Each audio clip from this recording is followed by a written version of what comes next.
Diaspora FM.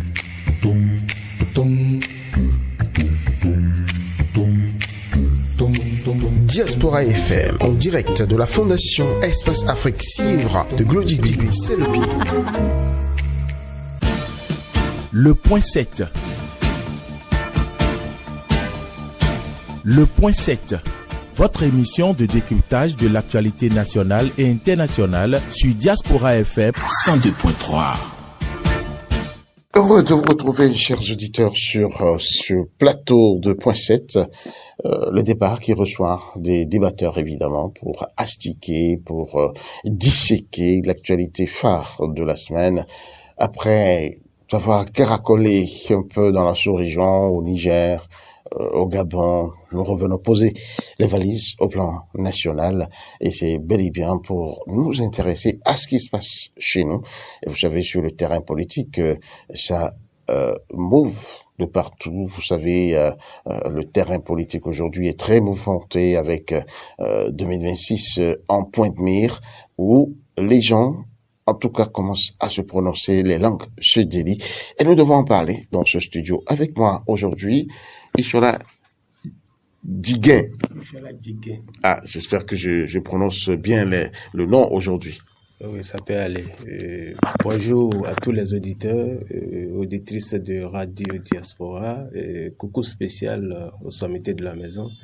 Et bonjour à tous. Merci d'être avec nous. Vous êtes le directeur de publication du journal Providential News et avec le site qui va avec. Et pourquoi bientôt les autres bras médiatiques, je veux dire. En face de vous, il est là, imperturbable, avec sa langue pas dans la poche. Il nous le démontrera encore dans quelques instants. J'ai nommé Vincent Fortuné Assogba. Bonjour. Bonjour Peggy Ludovic Dagba et un bonjour spécial aux auditeurs de Diaspora FM à qui certainement j'ai manqué le week-end dernier où j'étais appelé, le devoir m'a appelé ailleurs et j'ai pas pu faire mon entrée dans ce studio. Aujourd'hui, je suis là et je crois que c'est pour parler de l'actualité nationale, comme vous l'aviez dit. Aujourd'hui, il ne sera pas question de l'actualité internationale ou aussi régionale. On va rester au Bénin, parler du Bénin et suffisamment parce que le jeu en vaut la chandelle. Le jour où il faut la chandelle, vous n'allez quand même pas vous défiler aussi facilement de vos faux bons qui commencent vraiment à se faire remarquer. Il y a des auditeurs qui appellent et qui demandent après vous. Hein. Je vous l'ai dit en micro, mais vous semblez ne pas y croire. Si vous voulez, on va ouvrir le micro et j'allais dire le téléphone, le standard, et vous allez voir comment les gens vont... Alors, qu'est-ce que vous proposez pour réparer ces faux bons-là? Non, je suis déjà là, je serai là. Je l'ai dit, ce n'est pas faux bon. C'est que quand le devoir vous appelle ailleurs, vous répondez et vous le savez bien. Et vous laissez l'autre devoir. Oui, bon, c'est pas ça. Je crois que c'est toujours pour la bonne marche de notre émission que nous répondons à d'autres appels, nous répondons à d'autres devoirs ailleurs. Donc, je crois que les auditeurs vont devoir nous en excuser de l'accepter. Au lieu que vous enfoncez le clou, c'est que vous devez apaiser ceux-là qui appellent pour leur dire quand même que c'est pour la bonne cause qu'on s'absente et qu'on est là, on vient. D'accord, vous voulez me corrompre. J'accepte volontiers de pouvoir mettre de l'eau sur la braise afin d'apaiser les gens. Et je crois que je l'ai déjà fait. Hein, les auditeurs, ils sont très gentils, ils sont très charmants et ils nous comprennent très rapidement. Vu que il y a quand même des gens qui sont là pour jouer un peu, pour assumer un peu votre intérim. Tout à fait. Nous sommes dans une corporation qui est vitale, donc je crois que les débatteurs n'en manqueront pas. Il y en a d'aussi talentueux et puis éclairés. Et c'est ça qui fait la différence avec Diaspora FM, qui sait dénicher les gens qui peuvent tenir bon et dire ce qui est bon et ce qui est vrai sans aller dans la diversion. Merci vraiment pour ces fleurs-là. Vous ne les jetez pas souvent, donc je les prends, je les prends volontiers. Et votre vis-à-vis, il est en route. J'ai nommé Julian Kitty, il s'est annoncé, donc il est en route et il va nous rejoindre d'ici à là. Vu les impératifs du temps, nous sommes obligés de prendre l'envol de cette émission puisque Ishola Diguin est là et donc nous allons devoir partir. Je le disais tantôt, au plan national, ce sont les entrefaits, les signes avant-coureurs, on va dire, de 2026 et qui courent. Et on a été la semaine dernière cinglé par deux déclarations importantes. Il y a celle du ministre des Sports, Oswald Omeki, présent dans le gouvernement, qui trouve que Olivier Bokor, dont la candidature est suscitée un peu partout, eh bien, peut faire le job. Il est le mieux préparé parmi eux de la mouvance présidentielle, a-t-il dit. Mais de l'autre côté, a retorqué Joseph Diogbenou, président du parti Union progressiste pour le renouveau, qui dit que des gens s'agitent pour 2026, une année, alors que ils ignorent ou ils ne prennent pas en considération celle qui précède. Voilà les deux déclarations que nous aurons à analyser, décortiquer dans ce studio. Déjà, Vincent Fortuné Assogba, est-ce que vous avez été, comment dire, touché par ces deux déclarations-là? Merci Peggy Ludovic Dagba.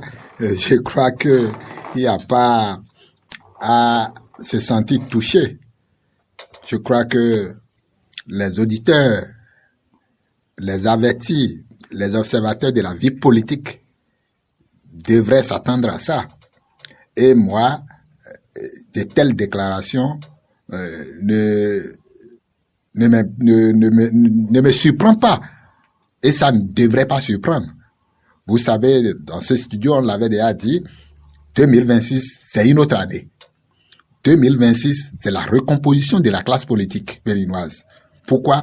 Parce que le président Patrice Talon, qui est au pouvoir actuellement, est fort clos. C'est un peu comme 2016, où Yahi Bonipaté, vous avez vu dans son gouvernement comment ça s'est passé. Je crois que le président Talon ou le régime de la rupture ne pourra pas échapper à cette manière, à cette manière de faire, de finir les mandats. Et que Omeki et le président de son parti se changent des messages, je crois que c'est tout à fait normal. Nous sommes en démocratie. Et aussi bien que le président Diogbenou, que le ministre Omeki, qui est membre de l'Union progressiste, le renouveau, ne peuvent s'empêcher de parler. C'est que le président Diogbenou ne peut pas empêcher à Omeki de dire ce qu'il pense de 2026, tout comme le ministre Omeki ne peut pas dire au président Diogbenou de ne pas penser à être candidat. Vous savez une chose, en 2016, le président du parti, le renouveau, le parti Union progressiste, le renouveau, alors était candidat. Il avait annoncé sa candidature pour les présidentielles de 2016. Et il s'est retiré quand Patrice Talon a annoncé sa candidature. Patrice Talon vient de finir ses 2 mandats. C'est tout à fait normal que Diogbenou pense que maintenant, c'est à lui. Et il se réfère à ces années-là. C'est qu'on ne peut pas lui empêcher de faire. Parce qu'en 2016, il s'est retiré pour permettre à Patrice Talon de venir. En 2026, mais ça a été une négociation entre les deux. Voilà. Et c'est de ça qu'il parle. Les gens doivent se référer à ce 2016 où aujourd'hui, Olivier Bokor, dont on suscite la candidature, était dans une ombre derrière. Diogbenou réclame sa place. Et c'est tout à fait normal qu'ils se disent maintenant, l'heure a sonné, que moi-même, je sois candidat. Et on ne peut pas l'empêcher. C'est pas évident. Donc, mais lui-même, il doit se préparer à ce que ça se passe ainsi. Il aura de ces lieutenants qui vont crier Olivier Bokor. Aujourd'hui, il y a une constance. En tout cas, moi, je ne sais pas si vous le savez. Moi, je ne sais pas de quel parti, des deux partis, si à moi, Olivier Bokor est membre. Mais vous l'avez relayé dans vos canaux informatifs qu'il est devenu membre récemment du parti Union progressiste pour le renouveau. Non, moi ça a circulé sur les réseaux sociaux, dans les journaux. Ça a circulé. Je crois que pour adhérer dans le parti, je crois que il y a des formalités à faire. Moi, je n'ai pas vu comment il a adhéré. Pour adhérer, lui, Olivier Bokor, dont on crie le nom pour être, en tout cas pour adhérer, je crois que ça doit se faire sous une autre forme, autre que si c'est Peggy Ludovic Dagba et Vincent Fortuné Asogba qui adhèrent à l'IP. Je ne sais pas si vous comprenez ce que je dis. Donc, mais moi, je n'ai pas senti ça. Je me demande encore si il est vraiment membre de l'IP ou de BR.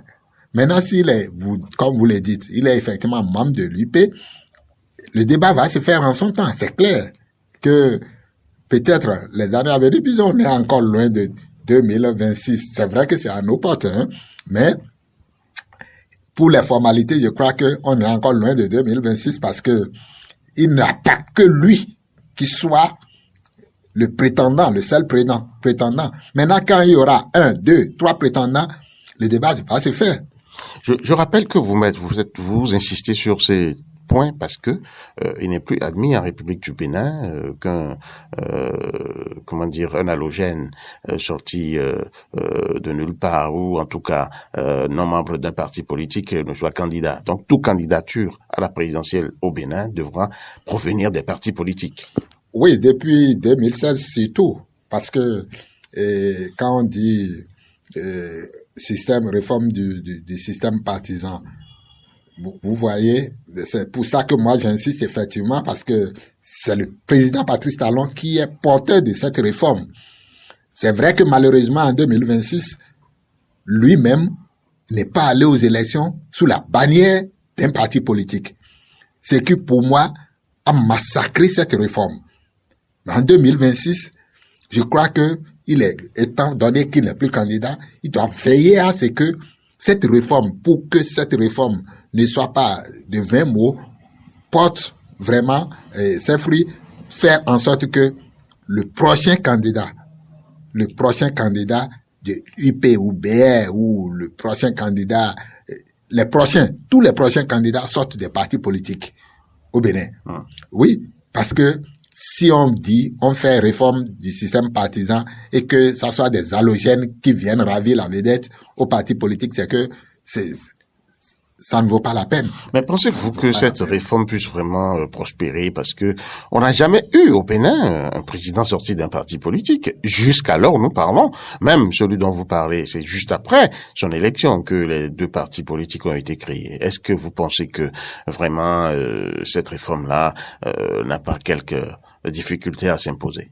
Non, je l'ai dit tout à l'heure, il y a un couac. Si lui, porteur de la réforme, le président Patrice Talon, bien sûr, n'est pas allé aux élections en 2021 sous la bannière d'un parti politique, il y a un problème. Pour une réforme annoncée et puis qui a entraîné tout ce que vous savez. Aujourd'hui, il n'est pas allé aux élections avec un parti politique. Ça pose un problème. Ça ne devrait pas être ainsi. Après avoir mené à bout sa réforme, qui nous a conduit même à une assemblée nationale monocolore. Les gens diront bicolore. Eux, aujourd'hui, ils parleront de tricolore. Je sais que demain, s'il a 10 partis politiques, ils nous diront je ne sais quoi. Mais qui a abouti à l'installation d'une assemblée monocolore, le président Patrice Talon, pour relever ce défi, pour montrer que cette réforme du système partisan doit vivre et continuer de vivre, devait aller aux élections sous la bannière d'un des deux partis politiques, ce qui n'a pas été le cas.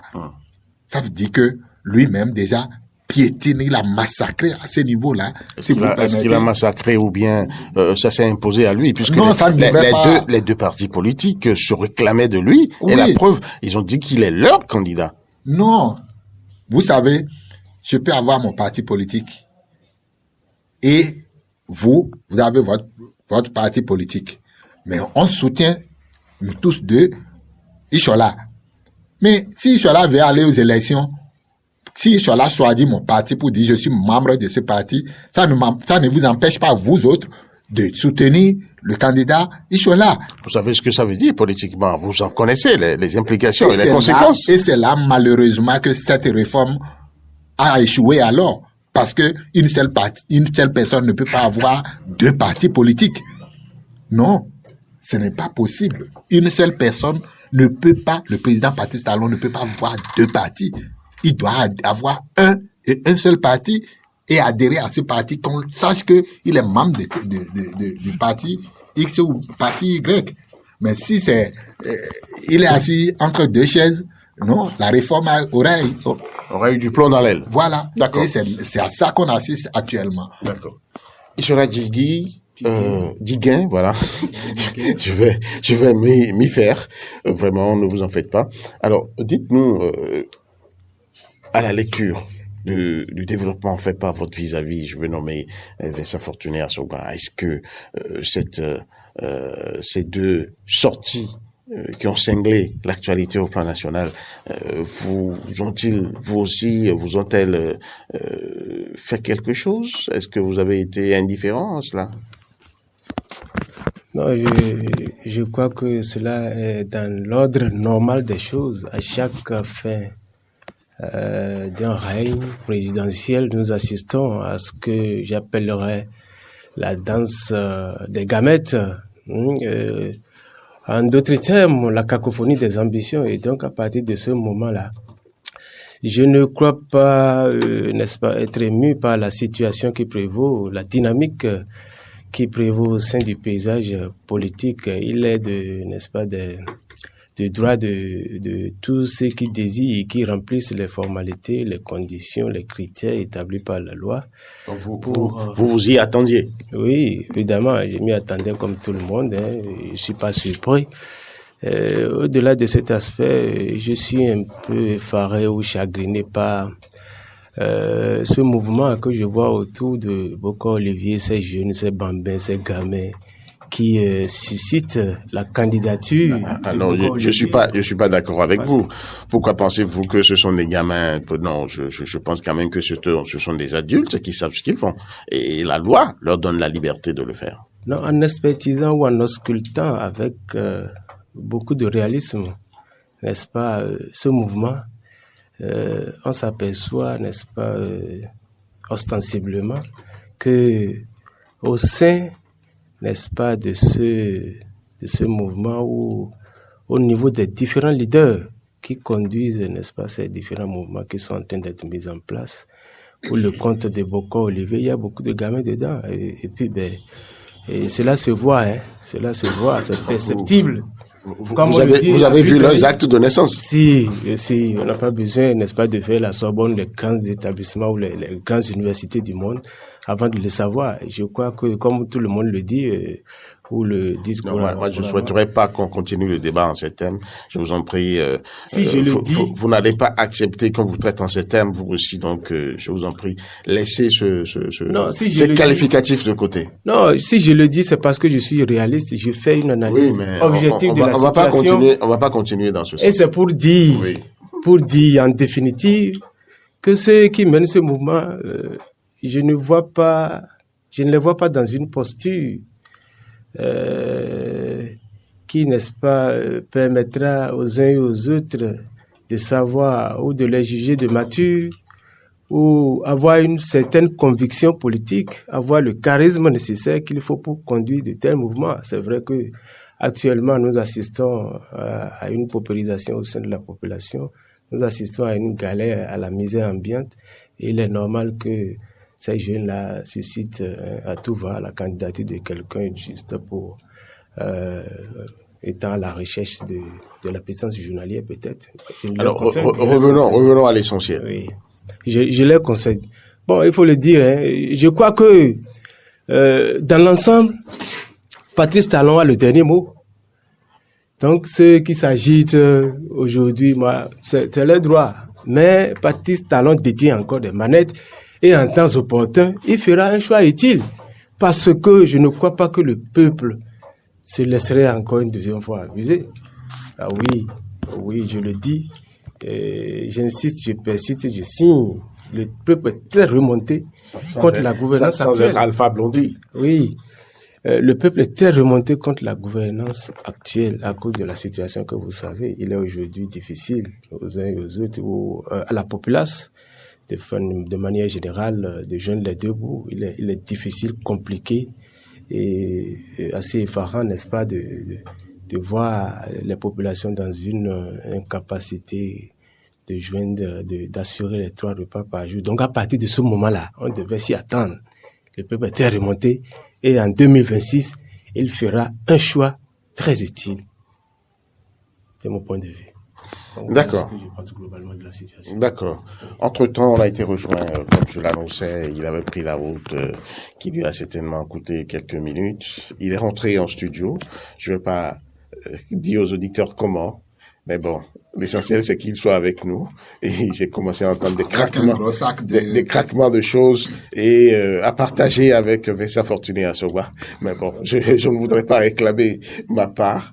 Julien Kitty, vous êtes avec nous. Le sujet aujourd'hui, c'est la lecture croisée entre les différentes réactions, j'allais dire de Oswald Omeki, ministre de la République, ministre des Sports, qui pense que, eh bien, Olivier Bokor, c'est l'affaire du moment, c'est le meilleur pour 2026, pendant que le président du parti UPR, j'ai nommé Joseph Djobénou, qui dit que les gens s'agitent pour une année alors qu'ils ignorent celle qui précède. Quelle est votre lecture, justement, de ces 2 éléments? Bon, je voudrais d'abord dire que vous rassurer et rassurer mon ami Chola que ce qui est en partage, vos parts sont réservées, donc vous pouvez toujours garder beaucoup d'énergie pour votre émission. Alors, je voudrais faire sur le sujet 2 observations d'abord, écouter mes amis. Je pense qu'on est en train de s'éloigner du sujet. Je suis très ferme là-dessus. La question de la pertinence de la candidature de monsieur Olivier Bokor qui est annoncée non pas par lui-même, mais par des gens qui estiment que c'est lui qui devait faire l'affaire, est un sujet. La qualité de ceux qui, jusque-là, sont au devant de ces mouvements de suscitation en est tout un autre. Et puis, le sujet que vous posez est que il y a eu un peu comme ce qu'on va parler de passe d'armes, en tout cas des déclarations de 2 personnalités non négligeables. Et c'est en cela que je trouvais que si on instaure le sujet sur la qualité de ceux qui font les suscitations, mon ami Chola aurait beaux yeux de dire peut-être de dire ce qu'il est en train de dire là, si c'est évidemment son avis. Oswald Omeki, il n'est pas un bambin. C'est lui qui vient de parler. Et donc c'est lui qui a suscité. Mais ce n'est pas ce que j'ai dit. Laissez-le finir. Il est en train de faire ses observations. Oui, j'observe que vous n'avez pas écouté la première partie de mon intervention. J'ai dit, vous êtes en train de traiter un autre sujet, la qualité de ceux qui suscitent la candidature de Olivier Bokor, qui n'est pas le sujet de l'émission. Non, mais je dis, si on en vient, écoutez-moi bien. Si on revient strictement, ce à quoi M.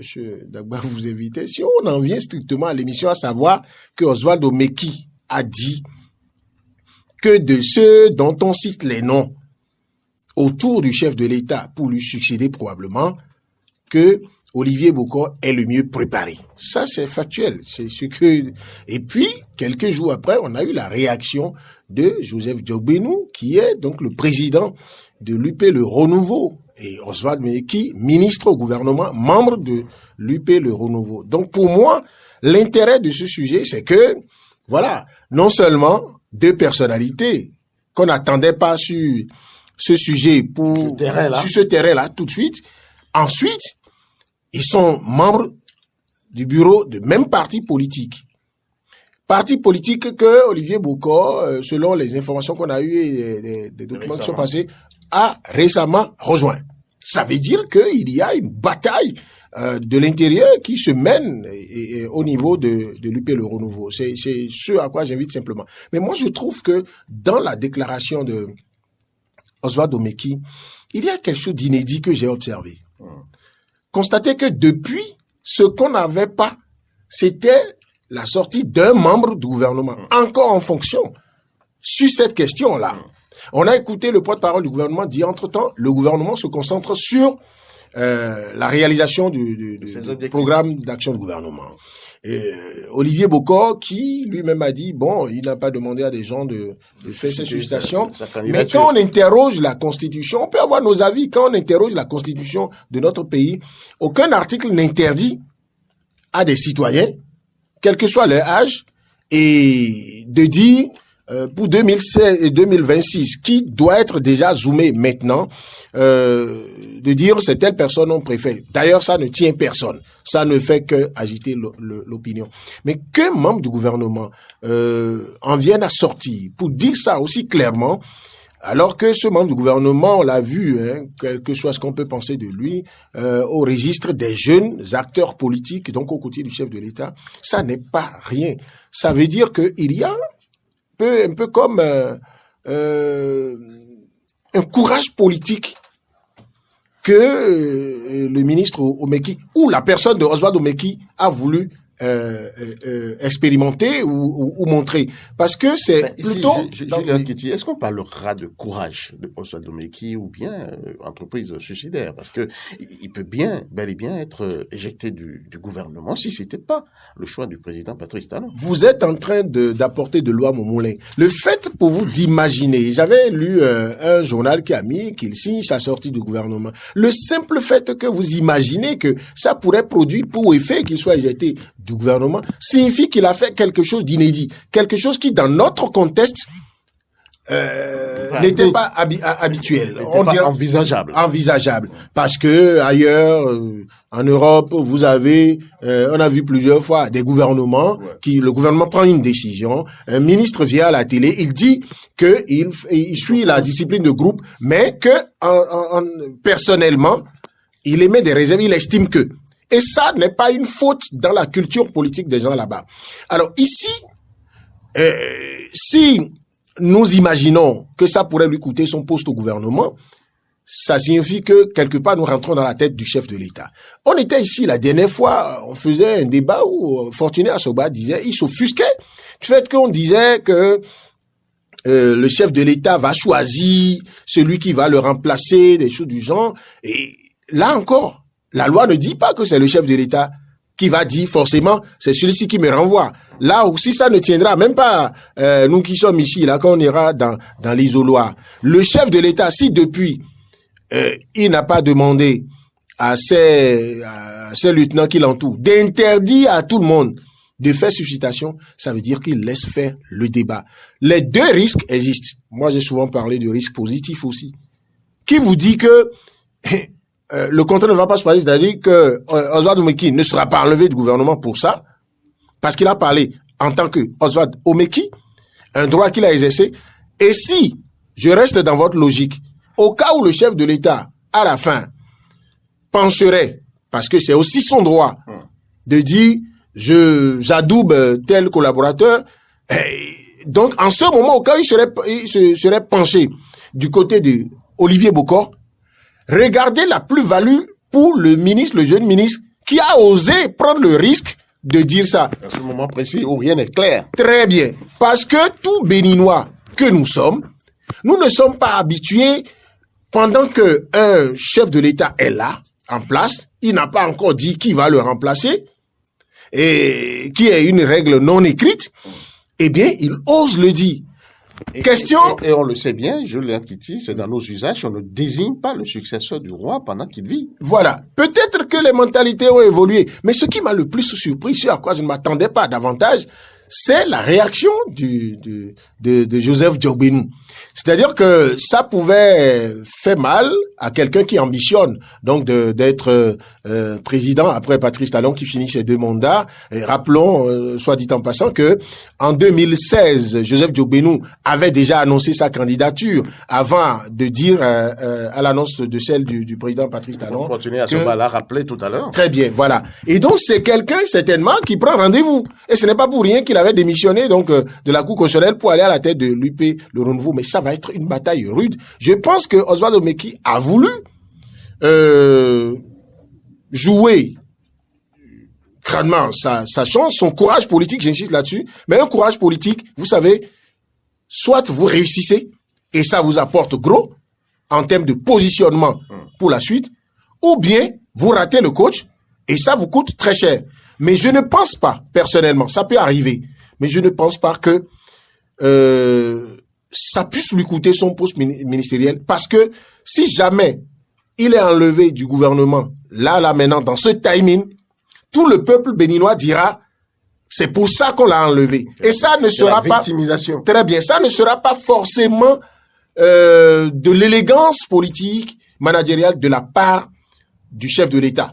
Mais c'est encore lui qui nomme les gens, qui enlève, et il peut trouver 1000 raisons. Il n'est même pas obligé de justifier ce pourquoi il enlève quelqu'un. Donc, moi, Claire, vous dites qu'il est enchaîné. Il peut pas, là, réagir contre Oswald Omeki. En tout cas, si on devrait s'inscrire sous le prisme d'élégance politique, je dis encore, c'est lui qui décide. Mais moi, je pense que si c'est fait dans ce timing-là, ça ne va pas être intéressant pour l'image du chef de l'État. Et je ne pense pas que le chef de l'État, c'est une supposition, je ne pense pas que lui-même aussi puisse donner dans ce jeu-là. Donc, je dis, Oswald Omeki, certainement, qui pense, lui, certains l'ont cité une fois en passant, qu'il pourrait être présidentiable aussi, mais très tôt, lui-même, certainement, s'est dit, j'ai pas l'étoffe des autres.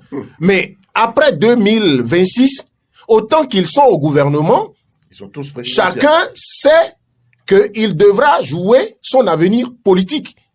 Maintenant, quel est l'effet que ça va avoir sur la cohésion au sein de l'UP, le renouveau? Je ne vois même pas la cohésion du gouvernement parce que le gouvernement va continuer à travailler. Oswald Omeki va être évalué sur les résultats qu'il a au département du sport. Et il y a du challenge à ce niveau. Hein. On va se qualifier pour la CAN 2023 en Côte d'Ivoire. C'est plus important.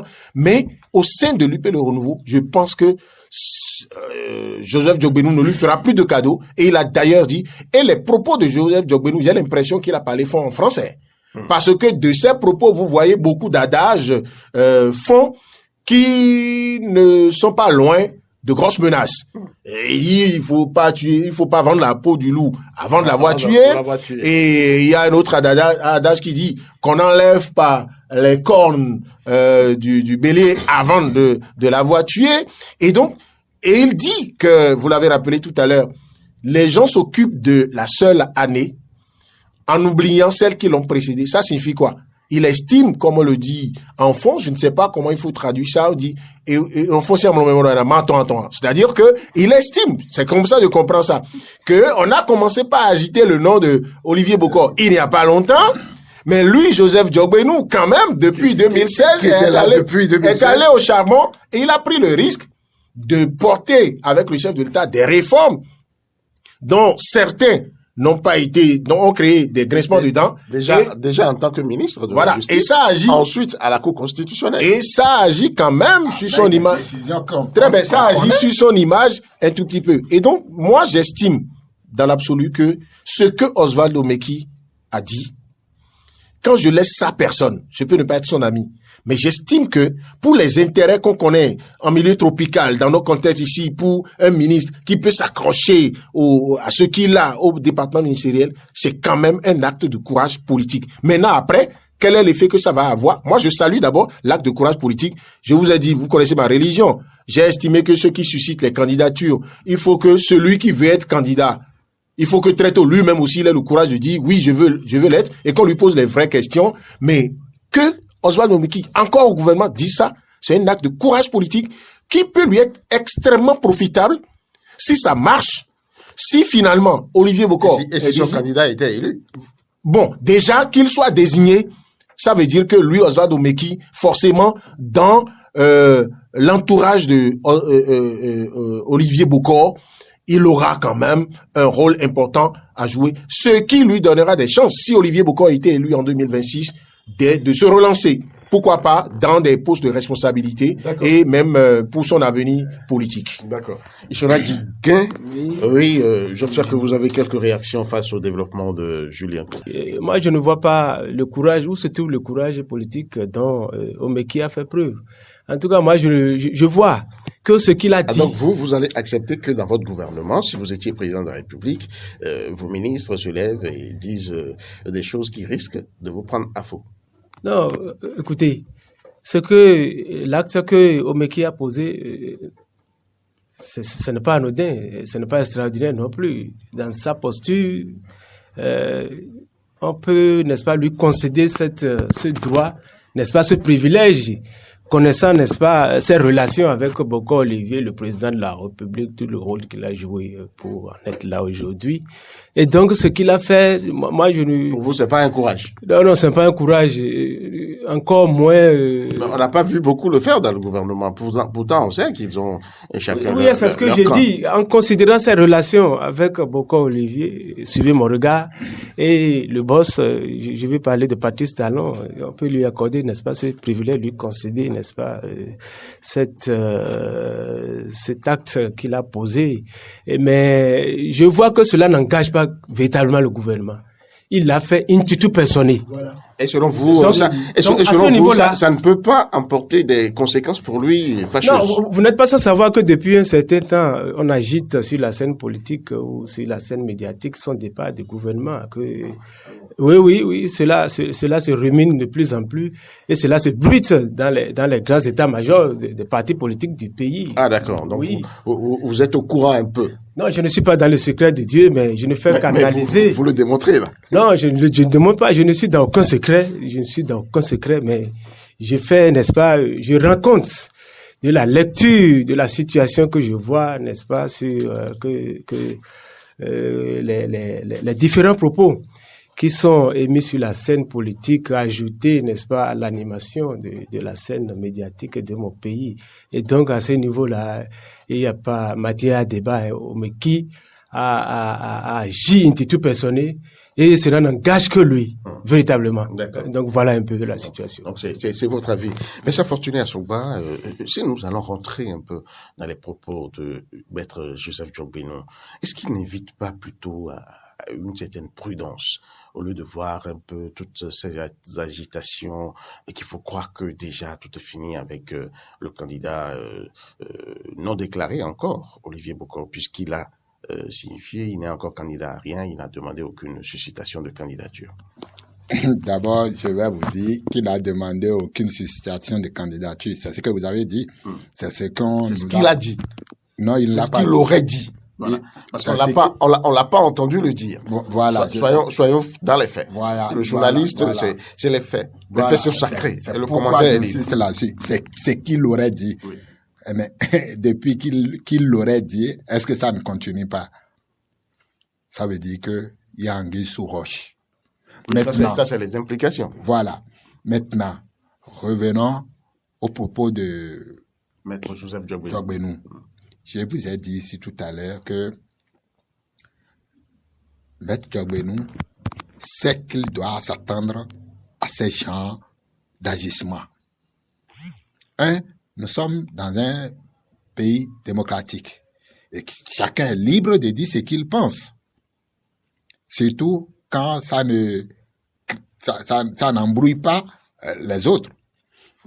Omeki, peut-être quand j'ai écouté mon confrère Ishola tout à l'heure, disait que Omeki a parlé en tant que Omeki et non en tant que ministre du gouvernement.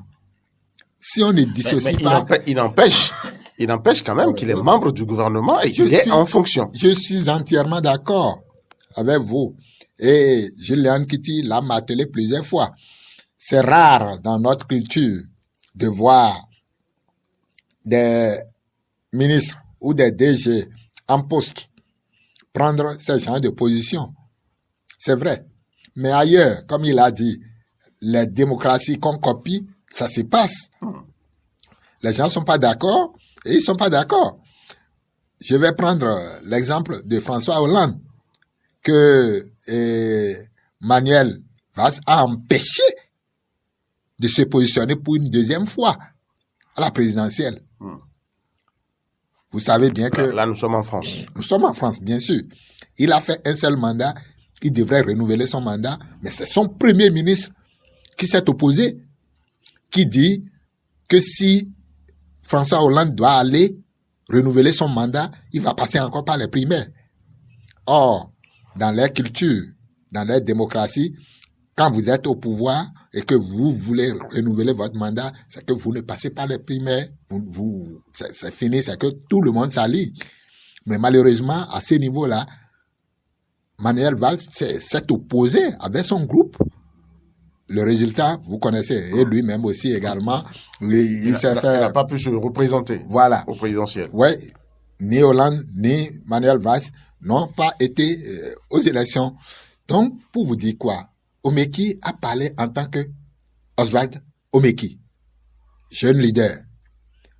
Mais le couac ici est qu'il est membre d'un parti, il est membre d'un bureau politique, d'un parti qu'on appelle Union progressiste, le renouveau, ayant pour président Joseph Djogbenou, qui, jusqu'à demain, continue de penser que c'est son tour d'aller au charbon en tant que candidat de ce parti-là pour la présidentielle prochaine. Donc, Joseph Djogbenou, non seulement il sait qu'il doit essuyer beaucoup d'attaques, mais qu'il aura des frasques comme ce que Omeki vient de faire. Il y en aura encore. C'est pas encore fini. Puisque nous sommes en politique et puisque nous sommes en démocratie, ça va venir. Et ce serait du tac au tac. Chaque fois, Djogbenou et son groupe aussi vont tenter à ramener là-bas au milieu pour dire attention, ou bien ramener là-bas vers eux-mêmes pour dire attention. Mais 2026 n'a pas commencé en 2026. C'est ce qu'il veut faire croire. 2026, c'est depuis 2016, on a commencé par préparer ça. C'est ça. On a dit ici, Djogbenou a gravi des échelons. Et aujourd'hui, le gars a donné sa poitrine. Il a rendu des décisions. On sait, quand on dit élection 2019 au Bénin, on sait qui a fait que l'opposition n'est pas partie. C'est bien Joseph Djogbenou. Vous le rendez responsable? Vous avez les éléments pour l'expliquer, pour le prouver? Moi, je vais le prouver. Comment? Je le prouve pour dire que le certificat de conformité existait où? Dans quel test au Bénin? Cher ami, il n'y en a pas. Joseph Djogbenou a pris sur lui la responsabilité d'inventer cette pièce qui empêche l'opposition de participer aux élections. Et ça n'a pas raté. Il a gagné ça. Mais aujourd'hui... Mais il n'est pas seul. En tout cas, c'est lui qui a signé ça. C'est lui qu'on voit. C'est lui que vous gardez. Ce n'est pas Olivier Bokor. C'est ça, la différence. Et c'est ça, il va tabler sur ces éléments-là au moment opportun. Ce ne serait pas quelque chose à dire de façon publique. Mais quand ils seront en vase clos, il va dire « Non, j'ai pris des risques. Dites-moi le risque que Olivier Bokor a pris en son temps. » Il le dira. Et ce serait à raison. Maintenant, on va nous envoyer des bribes de cette discussion-là qui prouvent que Joseph Djogbenou ne se laissera pas faire. Il ne va pas se laisser faire. 2026... Mais à cette allure, comment voyez-vous alors l'Union progressiste? Est-ce que ce parti va résister à ces coups, à ces secousses qui viendront, on va dire, du noyau de ce parti politique? Il est difficile de dire ou d'affirmer déjà que l'Union progressiste peut résister. Vous savez, l'Union progressiste n'est pas un parti homogène. Vous savez, ce parti a un père. Il a un père. Mais qui est taiseux pour l'instant. Bien sûr. Bien sûr. Il lui sera difficile et ce serait trop tôt qu'il se prononce. il va se laisser faire, il va les laisser faire, pardon. Il va observer et il verra là où ils iront. Mais le hic est quoi? Lui, même aujourd'hui, il ne va pas même vers la fin. Ce serait difficile pour lui de dire, je dois telle personne, alliez-vous, et que ça marche comme que ça passe comme une lettre à la poste. C'est vrai, il a son mot à dire, mais à un moment donné, il va perdre ce contrôle-là. Il va perdre cette puissance-là. Parce que dire, moi je m'en vais, mais mettez-vous derrière tel, ça va être compliqué. Ça va être compliqué, surtout que il a fini cette mandat et qu'il est en train de partir. La troupe devient incontrôlable. Et c'est à ça qu'on assiste là actuellement. Omeki, vous l'avez dit, qu'il a fait acte de courage, ce n'est pas le premier. On l'a vu, il fait partie des jeunes qui ont payé en 2016 la caution pour la présidentielle de Patrice Talon. Donc, il se positionne encore pour une action du genre. Si ça marche, advienne que pourra. Ça ne marche pas, il aurait essayé. Mais la bataille ne va pas être aussi facile. Facile, parce que, qu'on dise Olivier Bokor, Djogbenou va se poser beaucoup de questions. Et là, ça met le président Patrice Talon dans un embarras terrible. Oui, puisque si Djogbenou parle des années précédentes, c'est-à-dire faire référence à beaucoup de choses. Oui, mais en son temps, Olivier Bokor aussi aura beau jeu d'évoquer un certain nombre de faits, certainement qui ne sont pas su du grand public, mais qui se sont avérés gagnants pour le camp. Bien sûr, c'est pas faux. Mais celui qu'on voit le plus, celui qui est allé au charbon, celui dont les gens gardent les noms pour des faux coups, c'est plus Joseph Djogbenou. J'ai un problème avec vous quand vous parlez de faux coups, s'il vous plaît. Non, excusez-moi, entre griffes. Oui, excusez-moi, parce que même si vous le voulez. Les mots sont vite partis et traduisent certainement ce que les gens peuvent ne pas comprendre. Je vous ai dit ici, j'ai parlé, c'est quand on dit certificat de conformité, c'est un faux coup quand même, hein. Est-ce que c'est un faux coup? C'est un faux coup. Non, puisque la République l'a adopté. Non, ça a servi de base au ministère de l'Intérieur de pouvoir valider ou telle liste. Pardon. C'est une invention. Moi, j'ai entendu d'autres qui n'ont pas votre discours. Oui, nous sommes dans une république et chacun est libre. Donc, il faudra qu'on sache faire la part des choses. Non. La part des choses est faite. Et je dis bien encore, certificat de conformité, c'est un faux coup, c'est une invention. C'est pas un faux coup. Une invention ne peut pas être un faux coup. C'est une invention. Une invention ne peut pas être un faux coup, puisque ça s'est avéré. Djogbenou a pris les risques, ça ne s'est pas avéré. Djogbenou a pris les risques. Ça a compté quand même.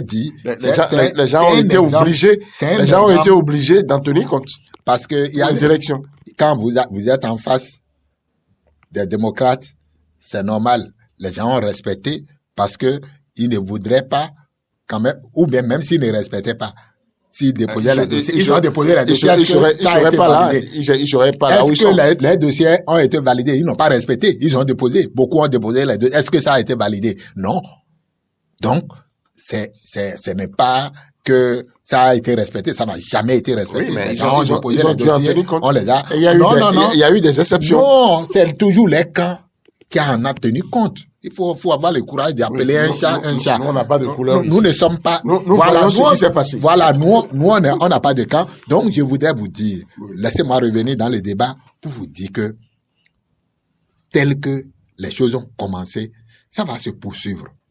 Et que Joseph Djogbenou, à chaque instant, va tenir à ramener les gens à l'ordre. Et, vous voyez, il y a ce qui s'est passé il y a environ un mois où il a restructuré le parti. Ce n'est pas anodin. Ce n'est pas anodin. C'est pour mobiliser la troupe. Il sait que il y aura débat. Et pour faire les débats, c'est ceux-là qu'il faut mettre à contribution. Maintenant, je ne sais pas à quel niveau se trouve Omeki dans la structuration. Non, mais Omeki a décidé d'être le directeur de campagne de Olivier Bokor. Non, il s'est peut-être autoproclamé, il ne l'a jamais dit encore. Bon, c'est ce que nous avons entendu. Il dit, jusque-là, Omeki encore peut même venir vous dire que lui, il a exprimé quelque chose, il n'a jamais dit qu'il va le soutenir. Il dit, mais le monsieur est bon. Moi, je peux dire qu'il il doit être un bon candidat, mais Mais il n'a pas spécifié, qu'il ne va pas le Non, soutenir. il ne vous a pas dit non plus que lui le soutient déjà. Voilà. Donc, le gars a dit... il a été affirmatif. Il dit c'est le mieux qualifié, le mieux préparé pour nous, et parmi nous. C'est ce qu'il a dit. Je dis, maintenant, il ne veut pas dire que, cela ne veut pas dire que si demain, le parti ne fait pas ce choix-là, que lui va dire, c'est fini, c'est le candidat que moi je fais. Non, il ne l'a jamais dit. Donc, on peut lui concéder le fait de dire que, il est bon. Je dis que Peggy Ludovic Dagba est un bon journaliste. Cela ne veut pas dire que moi, je ne suis pas un bon journaliste. Ou bien, ça ne veut pas dire que Gilles Léandre Kitty est un mauvais journaliste. Mais, je dis, les qualités de Peggy Ludovic Dagba en matière de journalisme sont incommensurables. Toutefois, si je vais continuer, je penche beaucoup plus pour Gilles Léandre Kitty, dont les analyses sont très poignantes quand c'est pour soutenir X. D'accord. Alors, quand c'est ça... Les cacahuètes ont pris par là tout à l'heure. Quand c'est ça, permettez-moi de dire que Omeki, jusque-là, n'a jamais dit que lui, il a choisi son camp, un point, c'est tout. Je ne crois pas. Mais dire ce qu'il pense, ça peut changer. Ça doit changer, forcément, parce que rien n'est décidé encore au niveau de son parti politique. Parce qu'il fait partie d'un groupe. D'accord. Donc, jusqu'à preuve de contraire, le groupe n'a pas encore fait le choix d'un candidat. Et pour faire le choix d'un candidat, le débat va se faire au sein du parti et chacun va s'exprimer. En son temps, peut-être on va assister pour une première fois à des primaires au Bénin. Ça nous fera plaisir. Nous, journalistes, nous, analystes, on va voir et on va étudier le programme de société, la capacité de chacun à prendre les rênes du pays en son temps. Qu'on ne nous impose pas, nous ça nous arrange qu'on ne nous impose pas un candidat, que le débat se fait et que le choix se fasse avec des qualités bien précises. Alors, Julien Kitty, je reviens à vous pour que ensemble on puisse lire dans votre boule de cristal ce que vous savez si bien faire. Quels sont les schémas, les différents schémas que vous prévoyez au sein désormais de l'Union progressiste, puisque là, on note deux candidatures, et Dieu sait que c'est pas fini, puisqu'on entend d'autres. Mais qu'est-ce qui va se passer selon vous au sein du parti Union progressiste Le Renouveau? Non, je pense qu'au sein de l'Union progressiste Le Renouveau, et je vous remercie pour la question, parce que quand je prenais la parole, dans ma première prise de parole, en chutant, je vous ai dit, la bataille maintenant va se faire au niveau de l'Union progressiste Le Renouveau, à l'intérieur. Pour l'analyste politique, c'est un fait intéressant. C'est même pas, ça ne viole même pas les tests d'un parti politique. En fait, nous sommes très habitués à des convenances. C'est-à-dire, regardez l'Union progressiste Le Renouveau. Regardez les différentes composantes qui sont au sein de cette formation politique. L'expérience des uns et des autres. Et pour une échéance aussi sensible que 2026, qui a plusieurs caractères, plusieurs particularités. Première expérience des élections générales. Autant d'enjeux. Fin de mandat du président Patrice Talon, réformateur, donc qui a chamboulé beaucoup de choses. Et donc, des appétits qui sont aiguisés pour sa succession. Une opposition qui, quoi qu'on dise d'elle, est en train de se réveiller, en train de s'organiser et qui n'est pas animée par des novices en politique aussi. Alors, qu'au sein de l'Union progressiste, Le Renouveau,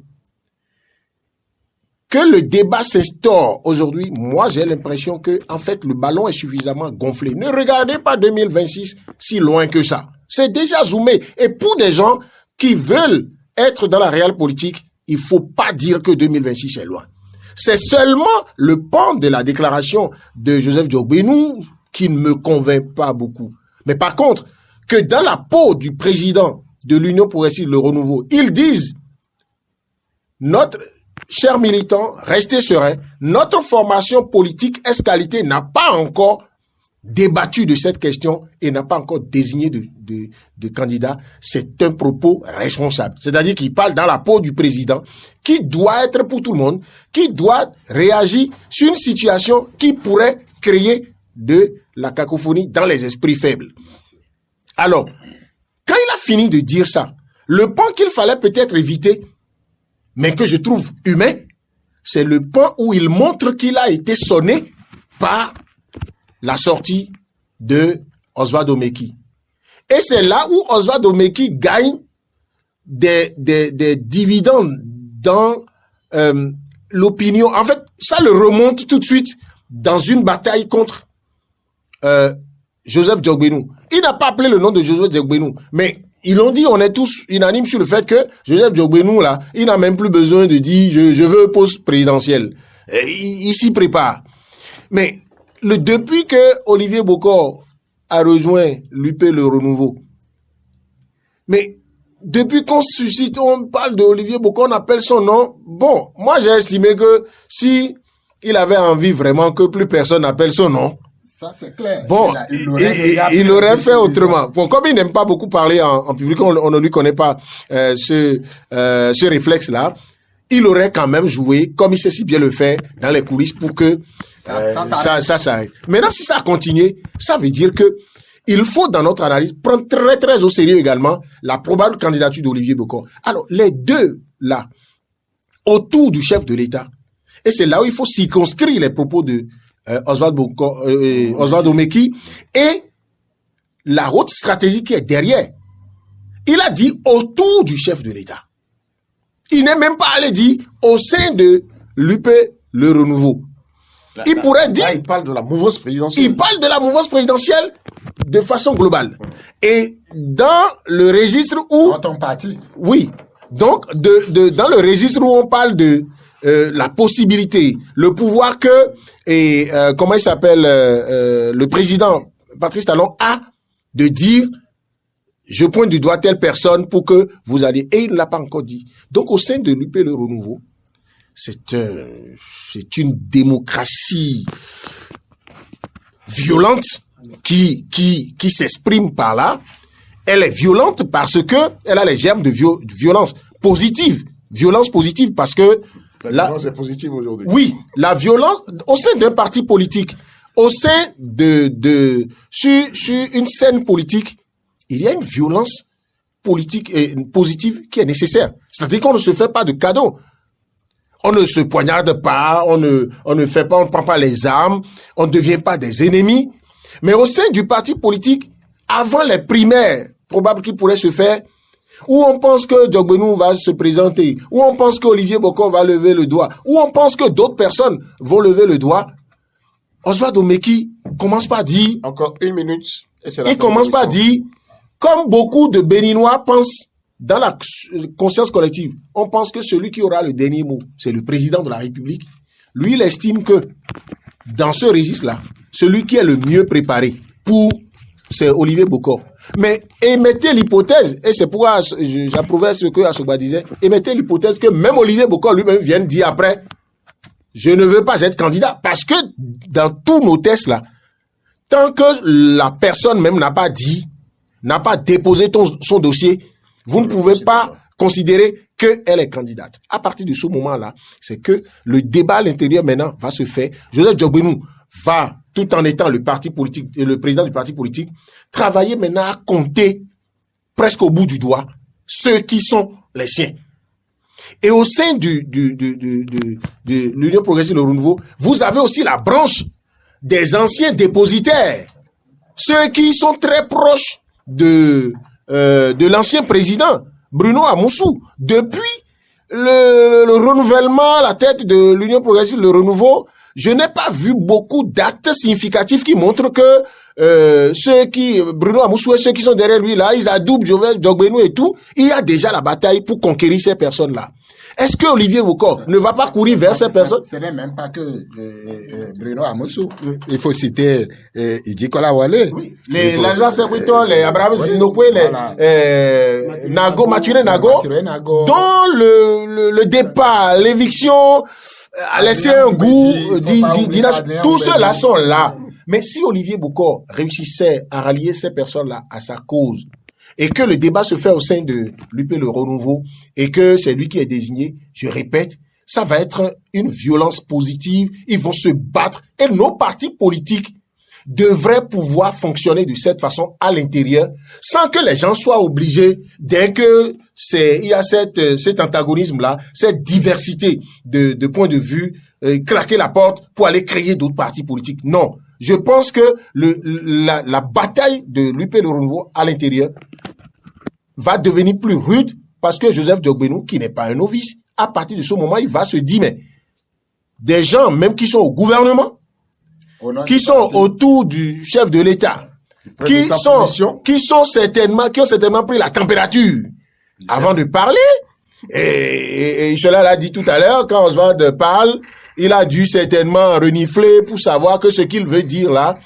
ça ne va pas lui créer des inimitiés ou bien des problèmes. Et donc, pour moi, une démocratie active va se manifester, s'exprimer. Ce qu'il faut souhaiter, c'est que dans notre apprentissage de la démocratie, encore, qu'on essaie de faire ce débat-là à l'intérieur des partis politiques, même si c'est violent, qu'on puisse s'entendre et que le meilleur l'emporte au niveau de chaque parti politique. Et que pour toutes les élections, y compris l'élection présidentielle, que ce soit ceux dont les capacités de mobilisation seraient éprouvées, qui prennent la tête après, et que ce soit Joseph Diogbenu, que ce soit Olivier Bokor, ben écoutez, si c'est Olivier Bokor, ça va être bon pour ceux qui le soutiennent, ceux qui veulent qu'il soit président. Encore faudra-t-il qu'il faut aller après vers le dernier arbitre qu'est le peuple. Donc, je clôture en tout cas mon intervention en disant, Oswald Omeki, quel que soit ce que vous pensez de lui, vous savez que je n'ai pas pris l'habitude de parler de lui comme ça, mais cet acte-là, je ne sais pas s'il a fait consciemment ou inconsciemment, mais ça inaugure quelque chose de bien. On peut donner son point de vue au sein d'un parti politique, on peut dire, tel a des qualités comme ça, et si le chef devrait prendre, s'il prend celui-là, il va mieux le remplacer. D'accord. Mais après, merci beaucoup. C'est au peuple de décider. Merci, chers confrères. Nous sommes arrivés au thème de ce débat. Merci infiniment d'avoir permis aux auditeurs de comprendre un certain nombre de choses, surtout les dessous et les filons de ces différentes déclarations. On a fait cette lecture croisée entre, et bien sûr, Oswald Omeki et Maître Joseph Diogbenu, qui donc ont pris position sur l'actualité. Merci d'avoir été avec nous. Le point 7. Le point 7, votre émission de décryptage de l'actualité nationale et internationale sur Diaspora FM 102.3. Diaspora FM.